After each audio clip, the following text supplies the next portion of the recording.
Hey, start interview. No problem at all. We're starting right now. You just go ahead and introduce yourself, and I'll keep the flow going. Whenever you're ready. Okay, start. All right, let's do this. Tell me about yourself. Hello, my name is Dipanshu. I am a full stack developer from Delhi. Um, I completed my diploma in computer engineering from AIT, followed by my graduation in BCA. After that, I joined IntelliPath full stack development course, and now I am focused on MERN Stack development. One of my recent project is one of it is a personal finance tracking app that extract data from PDF and so categorize spending through visual representation on dashboard.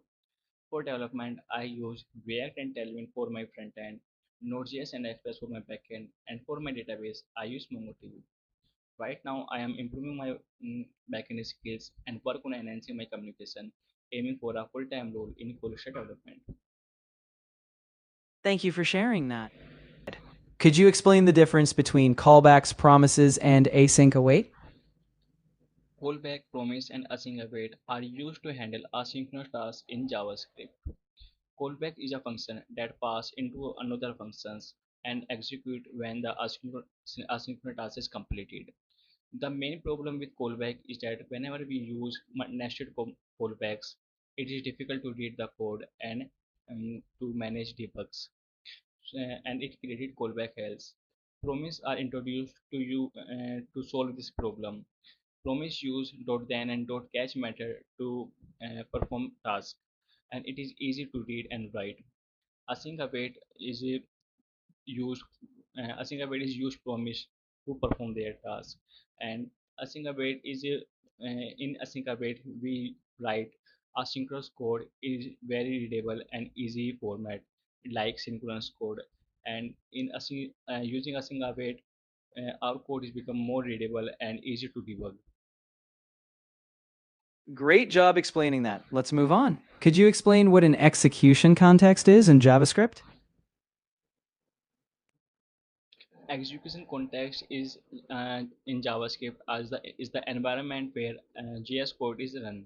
There are two types of execution context. First one is global execution context, and second one is function execution context. In global execution context is created whenever a JS code is start, and our function execution context is created on every call whenever function is called, and each function call a new function execution context is created. Every execution context has two phases. First one is memory allocated phase, and second one is code execution phase. In memory execution phase, um, all the variables in memory execution phase, um, it allocated the memory to every variable and functions. And for execution phase, every code is executed line by line and get their actual value. Great. Let's move on to React. Could you explain the difference between React.memo, useMemo, and useCallback? React.memo, useMemo, and useCallback are used to improve React application performance. React.memo is used to prevent unnecessary re-rendering of a component and only re-render if probes and state are changed. useMemo is used to memorize or store the result of a complex calculation, and avoid calculate it every time on re-render.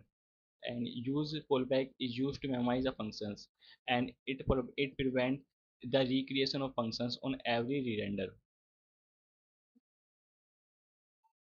Great explanation. Now, why is Node.js single-threaded? Node.js code is single-threaded because JS code executed using only single main thread. But does not mean that Node.js only handle a single request at a time. Node.js use event loop and libUV library for their execution and perform asynchronous tasks in Node.js. uh, Whenever a function takes some time to execute, Node.js push that functions or task into background, and handle other requests it. And whenever the background task is completed, Node.js bring it back from in call stack and uh, execute it. Um, Well done. Lastly, could you explain what indexing is in MongoDB and why it's important? MongoDB MongoDB indexing is used to increase the search query speed. Without MongoDB indexing, whenever our data is requirement, MongoDB check every documents in the collections and until the data required data is not found, and this is called collection scan. With index, MongoDB can directly jump into the required data, and using index, our query and result are getting much more faster, and we get our data very fast. For example, if a user is frequently searched by email, we can add index on email, and by using that, our query is run faster and we get our data very fast. Awesome, you've made it through all the questions. Now, as we planned, let me give you an overall evaluation. Are you ready for the feedback? Yes, please do.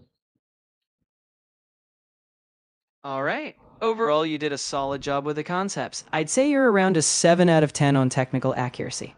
Communication is improving, but watch out for repetition or self correction. You explained most ideas well, just practice smoother delivery. Keep going, and you'll sound more confident each time. Thank you.